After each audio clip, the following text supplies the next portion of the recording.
Welcome to the How Good Innovation Series. Thank you so much for joining us today.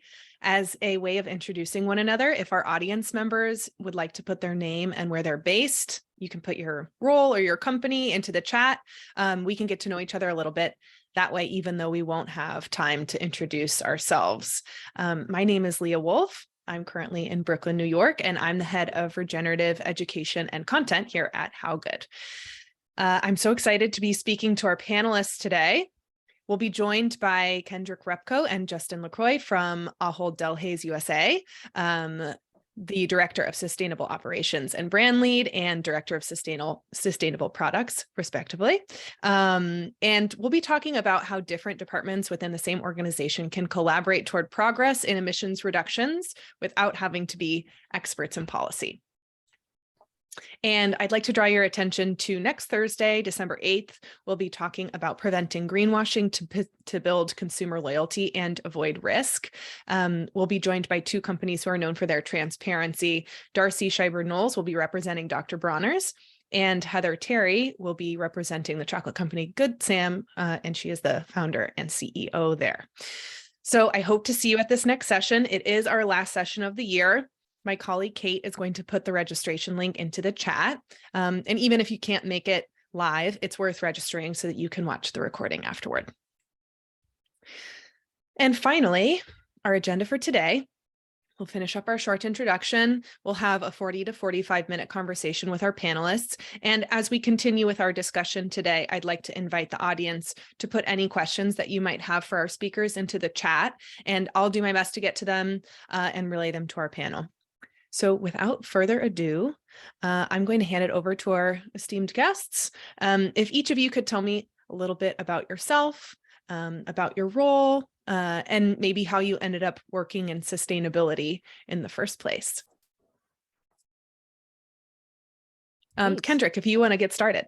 All right, sounds good. Well, first, thank you so much for inviting Justin and I. This is really exciting, so I appreciate it. I'll just give a little intro on Ahold Delhaize. We are a global company. We're a $90 billion company. We have 19 brands across the globe.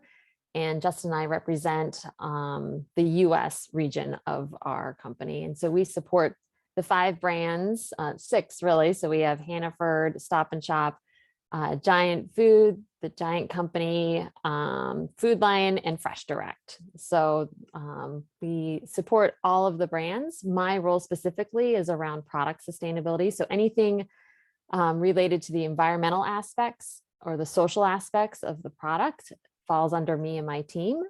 And I got into sustainability really by accident. I'm a dietitian by trade. And so I joined the company looking at our products and coming up with health claims, designing a front of pack icon system, and then a social compliance role opened up. And then I was asked to move into that role, and I've been doing product sustainability ever since. So thank you. Excellent. Thank you so much. Justin, if you'd like to introduce yourself. Sure. Thank you very much. And as Kendrick mentioned, really appreciate the opportunity to connect with everyone today and talk about Ahold Delhaize USA, what we're doing in the space of sustainability. But for myself, so my job title is Director of Sustainable Operations and Brand Lead. So there's a few different functionalities within that title, but essentially I help support the initiatives that are working towards our climate action commitments and our emissions for our own operations at ADUSA, but also things and initiatives around food waste and food waste prevention and reduction. And also, I'm based here in Salisbury, North Carolina. So I support the Food Lion banner specifically as well too in all of their health and sustainability related initiatives. So some of my responsibilities are topic focused for all of the brands basically in the US. And then some of my responsibilities are brand focused on all things sustainability. So it keeps me busy, but I love the topic and the space. And I think it's really excellent. And how I got into it, I've been on the health and sustainability team now for, I think, around 5 years, getting close to that mark. And I have a long history of working in retail and working in grocery store operations, but I got my education in environmental management. And a few years back, this team, the health and sustainability team, was expanding and adding new roles, and some that were pretty specific to my areas of focus and topics of expertise, which was supporting grocery retail, but also with environmental management. And so I was able to combine those two kind of passions and experiences kind of in this space, in this role. But now I've been on this team for 5 years and absolutely love it. And I think it's a great space to work in, but we have to constantly evolve and be adaptive to kind of emerging topics and the ways that we communicate with customers and work with stakeholders kind of internally and externally. So it's a really great space to work in, but really appreciate everyone having us on today. Yeah, absolutely. And I'm excited to dig a little bit deeper into the way that both of you work to kind of cover all of that ground, because you guys have spoken, obviously you have quite a broad range of roles and responsibilities. So Kendrick, I'd like to start by asking you, how does Ahold Delhaize USA build the case for sustainability at the consumer level as a retailer? Oh, I think you're still on mute. I am. So sorry about that. So we have consumer insights, and we actually have a dedicated consumer insights team. We do regular checkpoints with our consumer base. One interesting fact that we learned over COVID is when we asked about how important sustainability was, 43% of consumers said it was extremely important to them. And that was compared to 28% pre-COVID. We recently ran that study and it's gone back to what it was before. 30% now think sustainability is extremely important. So we've been digging into that to say, why is that? And we think two things. One is around during COVID, everyone was very heightened around safety. And so they got more interested in their product. Where is it coming from? And then they dug a little bit deeper. I wanted to know more about the product and the sustainability around it. The other is we're finding that sustainability means something different to everyone. So what might be an important topic to me, animal welfare, might be different to somebody else, plastic packaging, climate. So we're trying to figure out what is the best way to communicate that to our consumers. And how do we really personalize that interaction? We, as you know, have the How Good program. We launched that in February of 2021. It's currently on our Stop and Shop, Giant Food, and Giant Company website. We also have this shelf tag program on Giant Food. So we have the ratings, so that's 1, 2, or 3 leaves for our program. So the more leaves, the more sustainable. But we also do have about a dozen attributes. And so folks can filter by the attributes to figure out, to really see the products that have those topics that they're interested in. And so we're looking to see, is there another way to elevate that and really connect more with the consumer?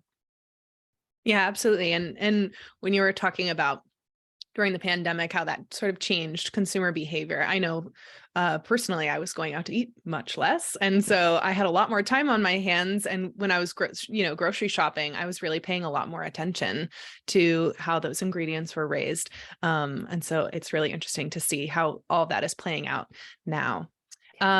Justin, broadly, can you talk a little bit about some of Ahold Delhaize's initiatives around carbon? And then maybe each of you can talk a little bit about how each of your departments kind of works towards that goal. Sure, I'd be happy to. Yeah, so we have a variety of different initiatives and I would say groups internally engaged in terms of our emissions efforts and kind of how that comes to life. We signed up for science-based targets a few years back, but just as recently as last year have kind of updated our commitments for scopes 1 and 2 to be net zero by 2040 and for our value chain to be net zero by 2050.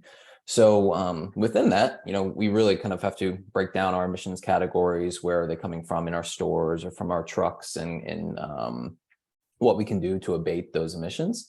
And so there are things that we kind of prioritize and invest into in terms of our stores, things like refrigerant conversions, going to lower GWP refrigerant systems and refrigerant types. Working on efficiencies, so LED conversions, making lighting more efficient. What cases we procure, putting doors on cases helps with efficiency. Also procuring renewable energy. So if we're consuming electricity, having a growing portfolio of renewable energy procurement as well too, to have zero emissions correlated with the electricity consumption there. and working with our transportation partners as well too in the space of route efficiency, looking at alternative fuels, alternative vehicles, whether it's like electric trucks and things that we could be able to transition to away from diesel and other fuels to zero emission vehicles. So there's really a lot of different teams and groups that we kind of coordinate with, and different activities that help deliver towards our carbon reduction goals. And we set up different internal targets and internal milestones that help keep us on track, and that lead to our reporting as well too, around carbon and around emissions, to the work that we are doing. And then there is certainly a whole lot of work too that Kendrick and her team help focus to on the product side of things around carbon and emissions. So thank you. Yeah, Kendrick, do you want to speak about that a little bit? Yeah, sure. So actually this week we announced our restating of our scope 3 goals. So by 2030, it'll be a 37% reduction, and then net zero by 2050, as Justin mentioned. This past year has really been a year of learning for us. And we reached out to NGOs, to our CPG partners, to venture capitalists, really reached out to a broad range of people to figure out like what is going on out there, what are programs already in place. And when I say we have a team of about 25 people, and they're a mix of merchants, marketing, strategy, and then our team. And it was really educating them, bringing them along the journey. And over the course of this year, we've built out a framework on what it is that we need to tackle. And the next couple of months, we're going to be spending time really putting details behind that framework. And so it is working with all of the business partners. Once we get that figured out, then we're going to share it more broadly with the business. And that is so critical, because our scope 3, 90% of our scope 3 comes from purchased goods and services. So that means we really have to rely on our supplier partners, and it's the merchants, the sourcing teams that have those interactions. So making sure that they understand scope 3 and the importance of it, and how can we really embed that into some of the business negotiations.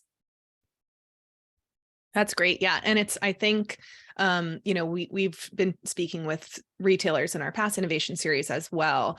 And I think that particularly because so much of, just by nature of the business model, retailers emissions are associated with their value chain and are associated with their supplier partners, that it can be really challenging. And I would think overwhelming, especially for smaller retailers who are trying to take those first steps, who are maybe not as well established as Ahold Delhaize, in trying to figure out how they could possibly reduce those scope 3 emissions. So I appreciate you sharing some of those steps that you guys are taking. I'd be really interested to hear how customer feedback might shape some of those sustainability and carbon initiatives. And I know that you spoke a little bit about some of the e-commerce that you're using, and I'd be interested to hear how that feedback loop maybe differs between your physical retail stores versus your e-commerce platform. Yeah, go ahead. I'll jump in, and Justin, please feel free to add. From my perspective, so we mentioned the consumer insights, that we also do a materiality assessment, and part of that is internal and external stakeholders, which includes our consumers, our customers. So it helps us identify the priorities and understand what it is that we should be focusing on if we need to redirect over the coming years. We do it every 2 years. And in terms of just direct feedback, we haven't, to my knowledge, I don't know of any differentiation between the e-com customers and our bricks and mortar store. Most of our business is still bricks and mortar. So I don't know if there is any real differentiation in terms of what they're wanting. And Justin, if I misspoke, yeah, please correct. No, I think that's great. And just to add on a little bit too to some of the spaces, I will say, based on our initiatives, it varies a little bit. Like, for example, a lot of the work that I help support kind of in the space of our scopes 1 and 2 initiatives, a lot of it's not exactly consumer facing. It's renewable energy deals that are happening kind of behind the scenes, or even our refrigeration equipment that's not out on the sales floor outside of the refrigerators themselves, and things like this that may not always be well known. But we do hear from our consumers that they want us to be responsible partners in the communities that we operate. So we will update, do some external updates occasionally, and kind of the work that we're doing to keep people up to speed and let them know when there's decals in stores and things like that we can help tell our sustainability story a little bit.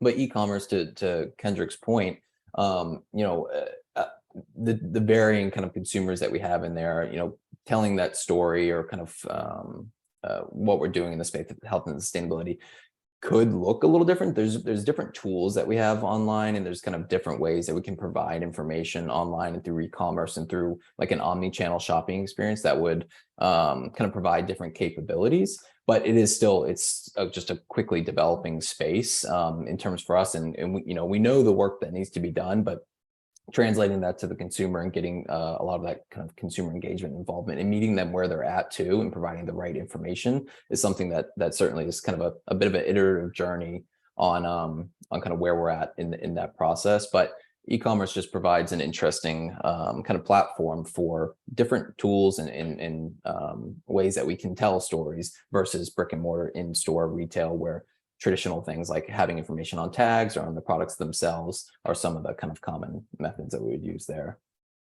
Yeah, absolutely. And I would think too that particularly when it comes to your work and when you're focused on carbon reductions, that's a really complex topic. And I think that when you work in sustainability, or you're in, spaces like we're in right now, it seems like it's kind of table stakes. But I think that for a lot of consumers, it's an aspect of sustainability that they are not exposed to day to day. And so it'll be interesting to see sort of how that storytelling develops over time. And I know that you were saying that a lot of the work that you're doing goes on kind of behind the scenes without the consumer facing communications necessarily going on.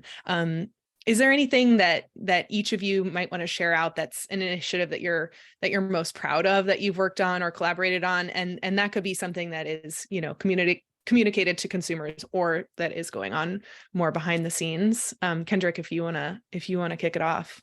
Yeah, I think as it relates to climate, just the education that we had over the course of the year, and working with our CPG partners, we had a lot of workshops and brought a lot of the CPG partners in so they could teach our core group on what it is that they're doing. And I'm really proud of that, because it gave that core group a sense of purpose. And now not only there's educating, but then there's also taking it to the next level and really giving them that sense of purpose, which is something that I'm proud of. So it is great that we have this dedicated team, and moving our climate work forward, I think is really instrumental in having that foundation. One other thing that's kind of related that I think is interesting in watching it play out, since I've been in sustainability for 15 years now, and when I first started, sustainable seafood was the big kind of focus. And at the time, there was a lot of different labels and logos, and nobody knew like what the difference was between one label and one logo. And right now I'm seeing a lot of climate icons and labels and logos popping up. So it's almost like we're coming full circle. So I could see that over time that this will play out kind of similarly, where now sustainable seafood is the norm. I think climate will become the norm. And I think over time, we're going to see just kind of the standardization of these icons. Yeah, and for me, there's been a lot of work around emissions and carbon sustainability kind of over the years at the various brands, which have really long-standing history kind of in the various communities that they operate in. But one of the things I'm kind of most proud of in this space, just with some of the recency bias that I have working on these projects, is actually the governance that we've set up internally to manage decisions, to manage the work streams, and it is really important in kind of help setting up the long-term nature of a project like a net zero commitment, because although our scopes 1 and 2 commitment might be 17 years from now. Essentially, there are steps that we have to take every year kind of along the way to make sure that we hit those, and that includes things like financial investments and piloting and testing new technology, getting alignment from a lot of different work streams that don't always typically work together necessarily too. So there's a lot of like cross-functional collaboration. And so for us to have established we have a formal governance that we manage basically the whole race to zero, net zero work stream with, has been super important. And it's something I'm proud of too, because we have alignment from all leadership levels and kind of functional groups in the organization to deliver our goals. So it really speaks to not only the prioritization that the company has taken around climate, but to kind of put the effort behind it and put the investments behind it and put the structure behind it to make sure we actually are going to do what we said we're going to do. And so I'm really, really proud of the governance and just like this work structure that we have set up.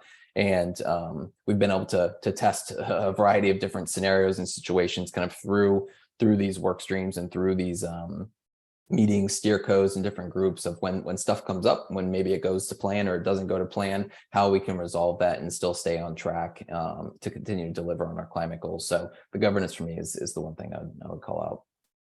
Yeah, absolutely. And I think that over the course of both this innovation series and some work that we've done around procurement in the last couple of years at How Good, one of the main things that we hear from procurement teams and from buying teams is that, they're in a really tough position, right? They are often on the kind of they're truly executing on those overarching ESG goals, but they're also under a lot of like strict pricing requirements. And so being able to kind of codify those sustainability goals into their metrics for success is something that we've heard a lot. And it sounds like you guys are doing good work as far as just making sure that sustainability teams are aligned with other metrics for financial success and business success within the organization.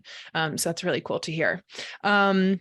I just want to make a quick call out to the audience. If you have any questions that you'd like to ask of Kendrick or Justin, please feel free to pop them into the chat and I will relay them as we go along here. So I'm going to ask Justin and then Kendrick, how is your department thinking about the coming decade more broadly in terms of sustainability, and particularly environmental impact regulations that are likely to come, and kind of how that relates to the sustainability work that you're already doing? Yeah, no, it's a really good question. I think it's one of the interesting components to our team and kind of how we think strategically. And we have commitments that might be a little bit out of the norm for, I would say, just traditional grocery retail, where the typical 1 to 3 year planning might be within kind of the normal business processes. But when we look at commitments and impacts that are 10, 20, 30 years out on the business, it kind of can stretch conversations in a new direction. So it is really important for us to think about some of these long-term implications, and to your point, whether it's going to be regulatory or environmental things that are just happening and changing in our environment. How do we plan for that, and how do we set up some frameworks around that?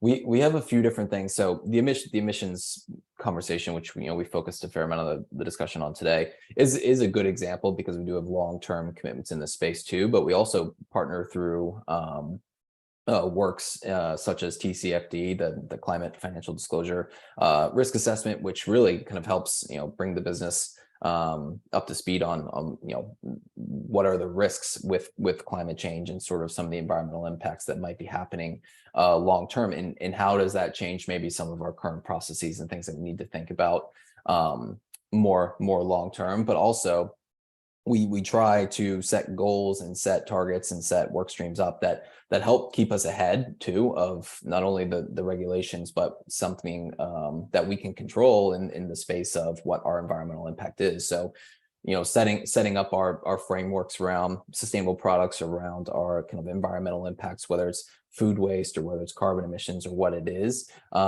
We believe, we're setting ambitious goals, but we're following up on them as well too, to hopefully get ahead and continue to do our part, but also look at them as time goes on as well too, to make sure we're doing enough in these spaces. And we just continue to be kind of responsible partners and work in various industry collaborations where we're discussing these these important topics, and these things also too that do go beyond our operational control, which we've touched on a little bit too on the product side of things. But so I think it's kind of it's a combination of setting up some frameworks and some long-term strategic thinking to know kind of where we fit and are in position to deliver, but also setting ambitious goals, making sure we follow up on them, and help kind of stay ahead of some of the regulations or things that might be coming. And kind of as a tangent off of that, just as it's coming to mind too, the reporting requirements that we're seeing in our space to continue to evolve and elevate around just ESG data reporting. And so whether it's something that the SEC might be requiring, or something that's a responsibility we have being a European held company with EU taxonomy, there's going to be continual involvements with reporting. So making sure we have good, accurate, and accountable data will be something that we'll need to set up strong frameworks for in the coming years as well. That's great. Thank you. Yeah. And I think that that one of the main things that we hear, not just from retailers, but also from brands as well, is that particularly when they are a global brand or retailer like Ahold Delhaize is, aggregating that data from a global network of suppliers can be really daunting. And especially when, we're looking at regulations that are ever expanding into greater and greater portions of the supply chain, which is good. We need to be accounting for entire supply chains and not just owned operations, which I know is kind of what more in your realm, Kendrick. So I'd like to hear from you what you're kind of seeing in terms of that in the next decade. Yeah. And being a global company and seeing like the EU regulations impact what we do, but we also, even though we are set up as a Dutch company, we also need to pay attention to the US regulations. And so that way we can compare apples to apples with our peers and see how we're doing. Some things that we are seeing, we're hearing about having a sustainability logo across products, and really, what does that mean for us and for our company globally? Do we do one standardized logo across all of our products? Something like the Nutri-Score, our companies have that over in Europe, and then we have guiding stars here in the US. Other things we're hearing about is human rights and doing due diligence. So that's something that we've already begun. We already have a human rights report and have been reporting on it for some time. But just really digging in further into the supply chain and what exactly does that mean? What do we need to disclose as a company? I do think regulations also will help us. Oftentimes, actually being a Dutch company, a global company, I feel like we are often ahead of our regional peers, at least. And so some of these regulations, even like disclosing scope 3, I think will help us, and it also help us get our suppliers on board too, because maybe more of the smaller suppliers that might not be there yet, having those SEC regulations and having them know that they'll have to disclose will help us. So. And I'm curious, and I think that some other people on the call may also be curious about this as well. When you're trying to identify those, you're trying to reduce carbon, or you mentioned ensuring that there are no human rights issues within such a huge supply chain, how do you go about identifying or starting to identify those kinds of hotspots? Is that something you? Yeah. So we have a couple partners that help us with this. So we've reached out to a company to help us with our human rights and really look into the supply chain and where we need to be looking. We have a program in place around our what we call high-risk countries. And so where our products are made the last stage of production, that's where we go to. But there are some certain commodities that we know we need to go further, like seafood, for example. We're also starting to look into, are there commodities within the US, because the US is not considered a quote high-risk country, but we know that there are some issues that we should be looking into. So which commodities should we be focusing on? So that's something that we're looking at. We also have the Lattice tool. So the Lattice tool by How Good, and that looks at the different ingredients within our private brand products, and it gives us an idea of where the hot spots might be. So that's one area that we use to help us prioritize and what the different issue might be within a certain ingredient. So, and then, we also have other partners that we work with as well. So it's hard. Yeah, There's a thanks. lot to focus on. Yeah, it's a monumental task, I would think. Yeah. And Justin, I know that you mentioned TCFD earlier, the Task Force for Climate Disclosure, and we have a great question in the chat, and this is from Courtney, and she was just asking whether you find that aligning with certain global frameworks helps to inform your science-based targets, and how much importance you might place on those global frameworks. Yeah, I think it's a great question, because I mean, a little bit about what we've been talking about is being a global company, having operations kind of across the globe. It does help having certain frameworks that are standardized or universal, and that other retailers or other people in this industry or companies and stuff are utilizing, and provide some sort of guidance and frameworks for reporting, whether it's using the GHG protocol, or using science-based targets, or using TCFD, and these things that can work together. It helps provide some rails, basically, of kind of how we can focus some directions. But we do our own, like as Kendra mentioned too, we do a lot of our own kind of internal assessments, and we work with different groups internally and externally to define how we go to work and bring to life some of these things. But external reporting frameworks do help provide some of that validity to some of what we're doing, and provide a little bit of the framework that I think is useful. And we use a number of them, honestly, too, and there's various ones that we have for our reporting standards, using global frameworks as well too, that we are responsible for too, as a public company, and we have various accountability things that we are required to report out on. But just personally, some of those frameworks that we do help set up a nice framework that it would be consistent from industry to industry, or from retailer to retailer, in ways that we could look at problems, basically, that we're trying to solve in kind of a uniformed way, to make the best impact, but then also so that we're accountable on reporting out on it the same way, as well too. So I think it is something that's helpful, and we use a number of different frameworks. Yeah, thank you. Kendrick, do you have anything to add? Are you guys also working off of some of those frameworks on your end? So it's interesting, because we haven't, we've contributed to the reporting aspects, in terms of responding to the frameworks. I wouldn't say that we do a direct response, but one thing that is interesting, like TCFD that Justin mentioned, it does show the risks. So if we don't do anything and keep status quo, then we know that there is going to be a risk and a cost to it. So it is telling that we need to move forward in what we've already laid out. So from that aspect, I think it does give that validity that Justin mentioned.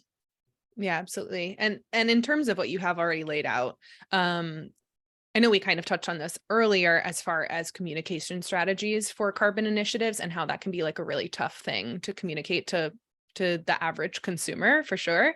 But probably, I mean, even within organizations, there are different levels of literacy when it comes to ESG in general. So I'd be interested to hear kind of what some of those strategies have been like around your carbon initiatives specifically, and have you kind of seen a different reception between owned operations on your end, Justin, and then purchased goods and services on your end, Kendrick? Justin, if you want to start us off.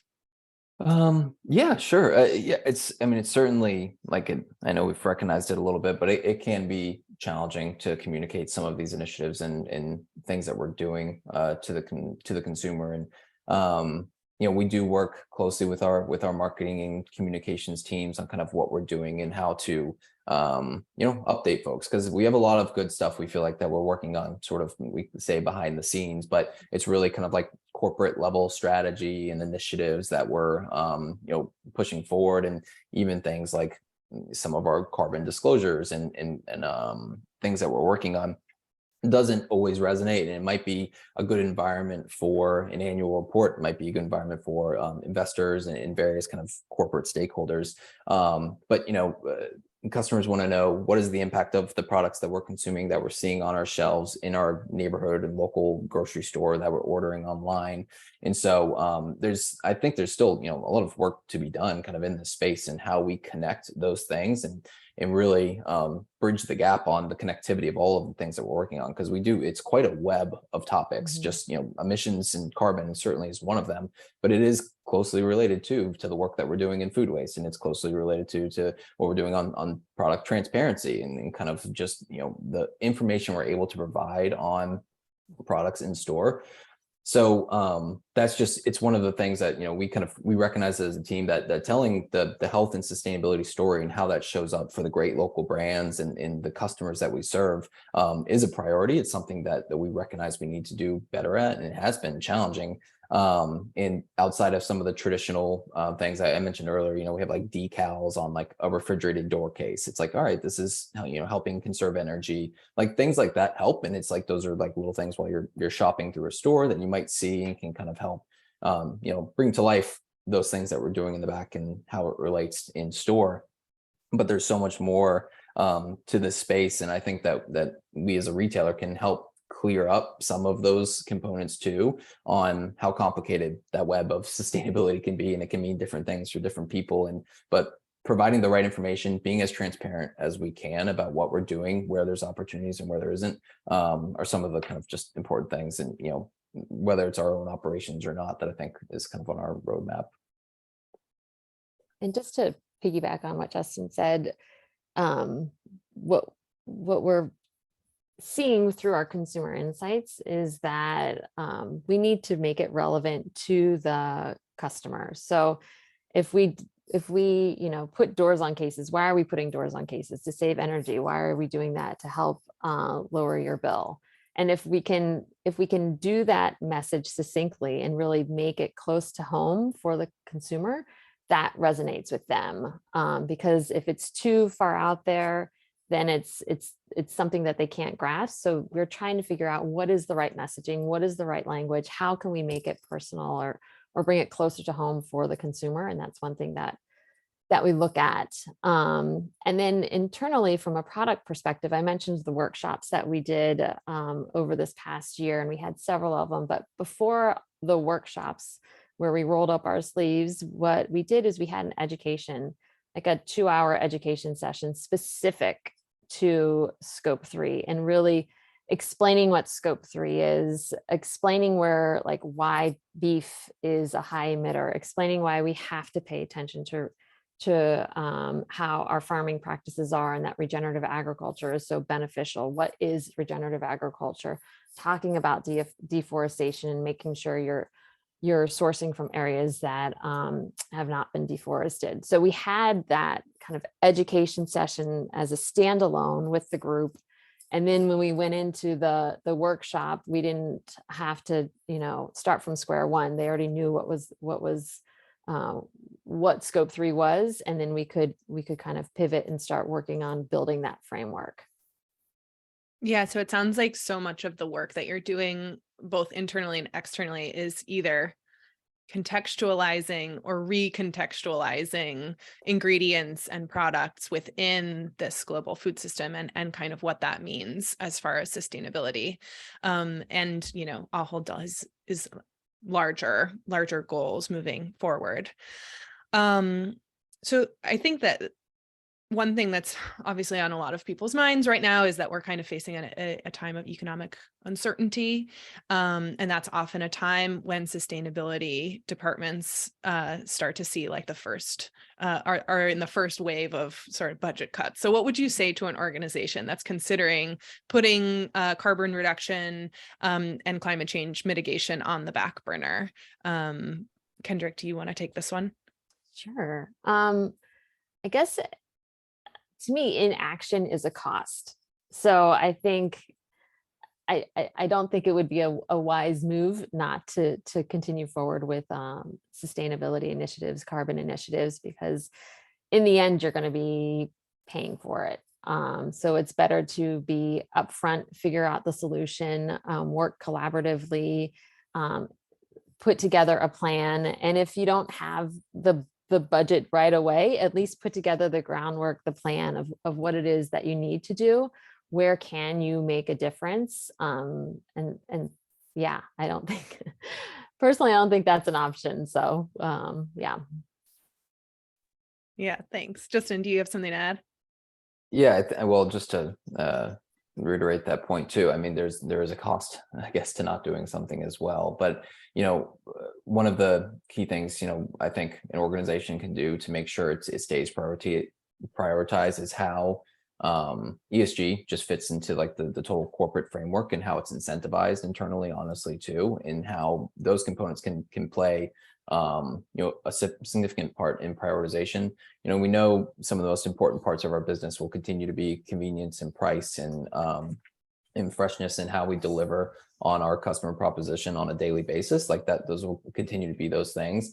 But as health and sustainability, the importance not only rises from the consumer mindset, but also the requirements that we're seeing, whether it's from regulatory frameworks or whatever it may be, but also the long-term just risk mitigation that we're talking about as well too. So like the long-term cost, if we're not putting plans in place right now, to Kendrick's point, that will help deliver more sustainable and more healthy products kind of in the future, then that's a risk. And so bringing the organization and having that alignment is something that's honestly really important. And how things are incentivized internally too can help bring that along. Yeah, it sounds like kind of in making those investments in carbon reductions now and ESG at large is something that can mitigate both reputational and supply system risk going forward.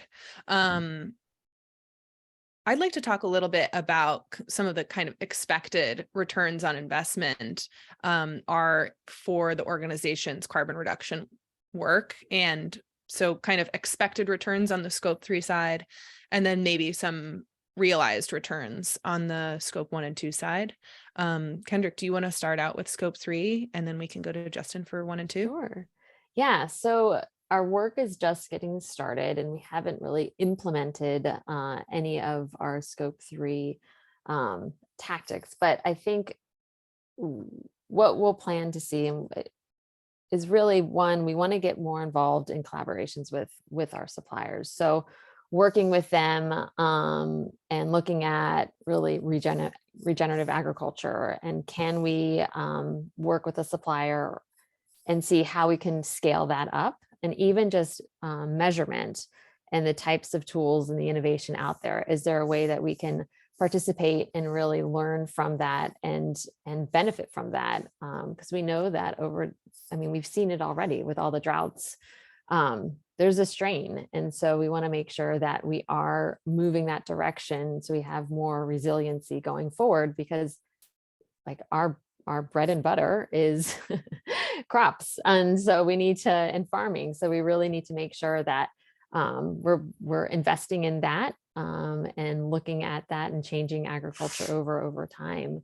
And having the conversations with CPGs, they're super eager to partner because they've actually done a lot already. I'm really impressed with the partners that we've already spoken with. And they all are doing something already, and that's something that we want to participate in. So that's wonderful. It makes me really hopeful to hear an organization as big and with as much market power as Ahold Delhaize to be directing resources back toward farmers and producers, particularly with the aim of advancing regenerative agriculture. Just it makes me hopeful that we are moving toward a better future. Justin, I'd love to hear about your work in the owned operations and scope 1 and 2. Yeah, so there's a lot of interesting examples too, and some that the business has been doing for a really long time. And if I start with just like focusing on operational efficiencies, it sounds simple, but in some cases it actually is. But if we have equipment that's more efficient, or lighting that's more efficient, or just practices that are more efficient, keep frozen and refrigerated doors closed, those sort of things. There's a direct savings with that. We're consuming less energy, but also it's helping with our emissions. The same thing applies to like our supply chain and the routes that our trucks go from DCs to stores, or coordinating with suppliers. And if we can work on efficiencies, then that actually, there's not only a mileage and a gas and diesel emission savings, but there's cost savings as well too. So there's kind of direct returns for the business in some of that sense. Now, it's not universally the same for all different initiatives and various investments that we have, but and some have a little bit of a longer term payback. But as technology and infrastructure advances, and really my mind's going to right now, just like electrifying a fleet, for example, it's like as battery technology gets better and there's better charging infrastructure and there's more renewable energy for the grid as well too. These sort of things can kind of work together and create a long-term payback, as now you don't have the fuel cost anymore. You don't have the maintenance cost in the same sort of way. And there's ways that the business case is continuing to get better for some of these advancing technologies as well too, in the space, beyond just our stores, but our trucks and our fleets as well too. In the coordination that we kind of monitor and provide too, because that's like the ultimate triple bottom line, if you will, too, of profit and sustainability, and kind of how we can make it all work together. Although it's a bit of a traditional notion, it's still something that we have in our conversations internally as well too, as we're looking at investments and we're looking at projects. We're like, how can we deliver our goals? There's financial goals we have for the company as well too. How can we make them work together? Where can we get returns? And there are really good examples too, especially in scopes 1 and 2 that we do utilize, and I think help provide the business case for the work we're doing. Yeah, definitely. And what you're saying about those efficiencies, like doors closing on refrigerators, which may seem like a small thing, but at scale, it makes a huge difference. And that's like very much what How Good is in the business of doing, is helping, retailers like Ahold or CPGs identify those small changes that they could make, but at scale, to really kind of push sustainability and regenerative at large forward. And so I love hearing about those quote unquote small efficiencies. Okay, so for the next question, I'd like to ask, I'm going to start with Kendrick, and then I'd like to hear your perspective as well, Justin. But in the food and beverage space, and this has kind of been a theme through our session today, but even with a background and interest in sustainability and carbon accounting, specifically scope 3 accounting for you, Kendrick, and reporting, it can be overwhelming. And so for someone that's within an organization that's hoping to start their sort of carbon accounting journey, maybe try to get ahead of some of the regulatory changes that are coming down the pike, what would your advice be for getting started? And maybe that's kind of accumulating some internal buy-in or just some educational resources, but I'd love to hear kind of what you might say to that person. Yeah. So for me, it's being curious and also just learning. So I tend to learn better by reaching out to others and hearing about what it is I should be paying attention to, versus finding a book and reading it. I would rather have that engagement. So I would recommend reaching out to as many people as you can to learn about it and learn about how they're going about it.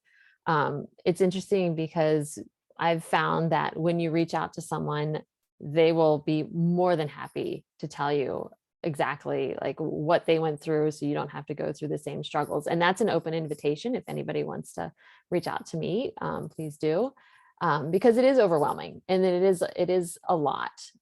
So reach out to others, be curious, but also as you do report, be transparent. That's really the key. With scope 3, there are a lot of assumptions, and you're making your calculations on assumptions. And you just have to be very transparent on where you're getting the information, what your calculation is. And that way, those who are reviewing it understand what's going on. And so that would be my advice. Wonderful. And I think that in terms of this session in particular, which is talking about collaboration across teams, but even in a space like this, which is very much pre-competitive collaboration, hoping to bring people together to have that kind of knowledge sharing, I think it's going to be really critical. Justin, I'd love to hear what you have to add. Yeah, I mean, I think being curious is just a really good example. And I'd say, that'll probably continue, right? As we've talked about with the evolving space that we're working in, and really kind of how the topics evolve as well too. Being curious is extremely helpful. And also, we've heard this many times in various different formats, but, not letting perfection prevent progress, basically. So, we follow a lot of strict, guidelines, and we have a number of different kind of accounting things we have to abide by. But in terms of making progress in various spaces, you do have to test and to learn and to pilot and to iterate, kind of, as you learn, and as there's things you can do. If you can refine your data inputs, and if you can kind of get better in this space, it's a bit of a journey too on kind of taking those components and continue to progress, but also lean into industry partners and lean into different folks that are working in this space, and just to continue to learn and to continue to get better. So we can do our part, as an organization, but collectively as a group, the more that we can do, the more that we can learn and get better in the space, and recognize that certain systems or certain inputs might not be perfect today, but the more we can work towards getting better information, telling that story, creating large efforts that have big impacts, but also small actions that can do that as well too.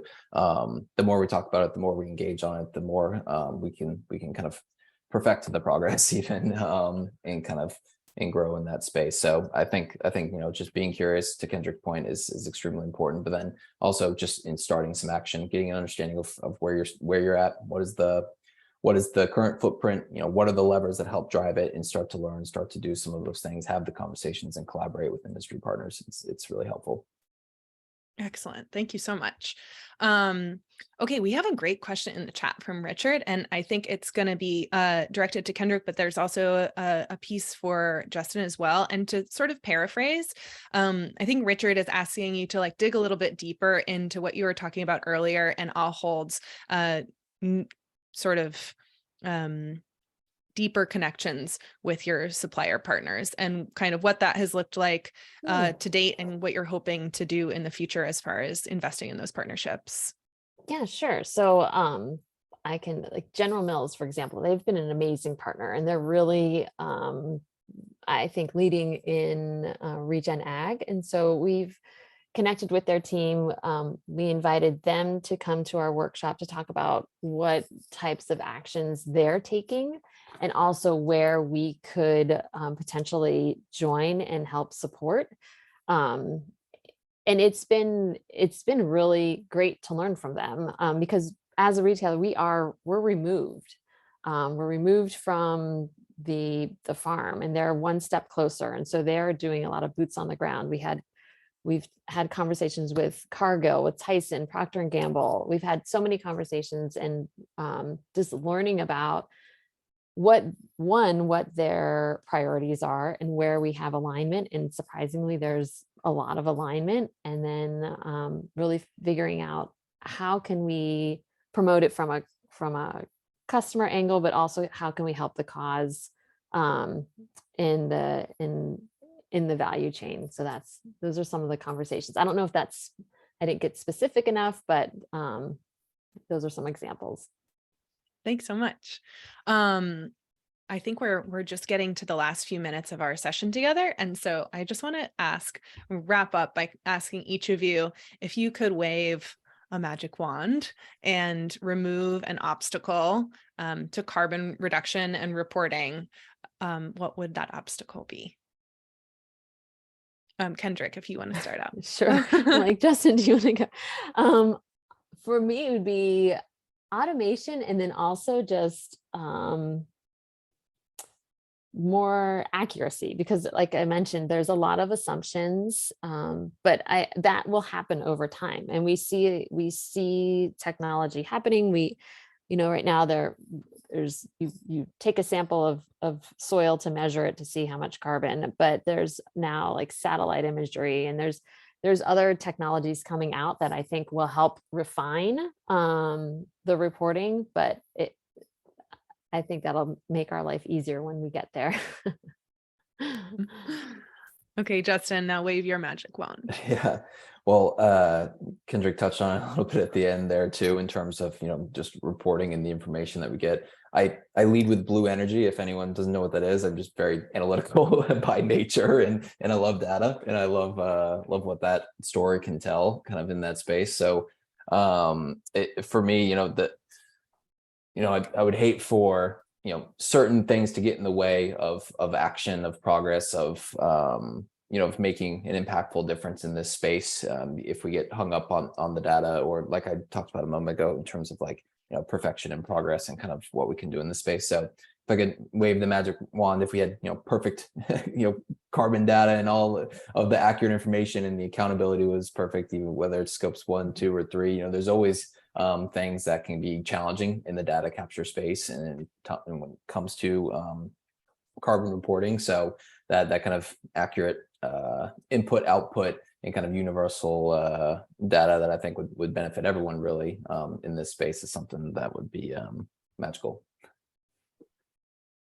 Well, thank you so much. That's going to just bring us perfectly to wrap up for the session today. I really appreciate both of you taking the time and sharing your experience. I think that your work is so important, and I look forward to hearing more about it as you continue to do it in the years to come. I hope to see the audience at our next session, which is next Thursday, December 8th, from 1 to 2 p.m. Eastern. We're going to be talking about preventing greenwashing, so please join us for that. And otherwise, I hope you all have a wonderful rest of your Thursday and finish out your week. I look forward to seeing you again very soon. Thank you. Thank you very much.